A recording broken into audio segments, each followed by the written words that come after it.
Today we ended up putting in what we call a Pondleveller. So this is just basically a pipe system that goes through the dam.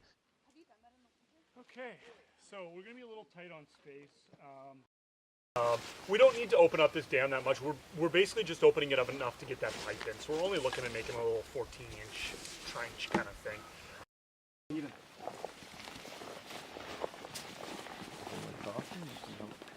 Oh,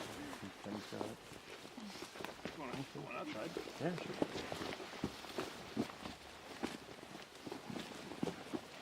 Put down a bit. Oh, hi. We're here. Hey, almost looks like a circle. When they need these, which is like now.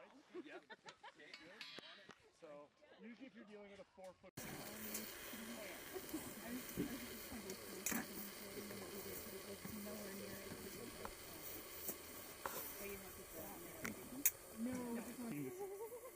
Roll these wherever you need them. Into the water and the Okay.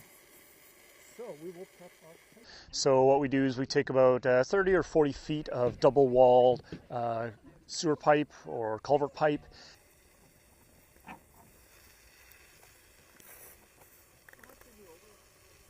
They just suck themselves up. Yeah, they go sort of through. So we're going to drill straight through and then kick over to the other side. And now what we've done is we've created a nice little slide to be able to slide our wires in like that. Just makes fishing it through a little bit easier. And you can just kind of line it up. Like that. So you can see that.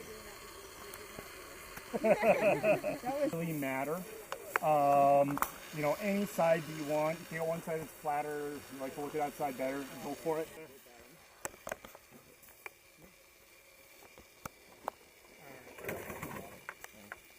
Okay, stop. Good.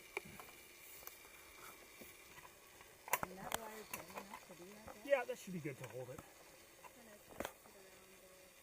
Exactly, just kind of around some crossbars or whatever.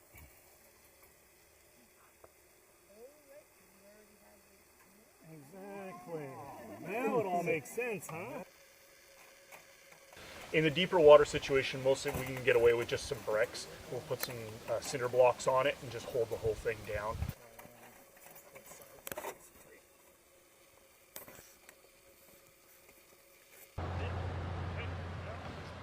So that whole pipe gets floated into place. We dig a trench in the dam, open it up a little bit. The outlet end gets stuck into that, and whatever height we set that outlet end of the dam is going to be the height that we're going to be able to maintain behind that water. We float the whole thing out into place, pull our floats out, and then the cage and that inlet end sinks down into the bottom of our pond. Once it's in, we usually use some concrete blocks to hold it down and some steel T-posts up at the front just to secure everything in place. And then we build the dam back up and over top of it. The beavers will come back in. They'll continue to work on that dam, continue to plug away on it, but the water will continue to flow out the backside of that dam. Wow, that's awesome. Now, whatever height we set that outlet in is the height that we're going to maintain of the water behind it. So obviously the lower we bring that down, the lower that water is going to go. Anytime you can do, a lot of times it's going to be dependent on weather and water levels. So normally we don't start until sort of May or June once, you know, spring flooding starts to subside, and we'll work until end of September, early October, depending on how far north we are. You know, if you start to see food caches and stuff like that starting to pop up, you know that they're really starting to prep for the winter. So you're going to be less likely to do as much or to drop levels as much. Midsummer is obviously your best time if you can get in July and August. Sometimes then you don't mind swimming a pond leveler out when it's, you know, 35, 40 degrees out.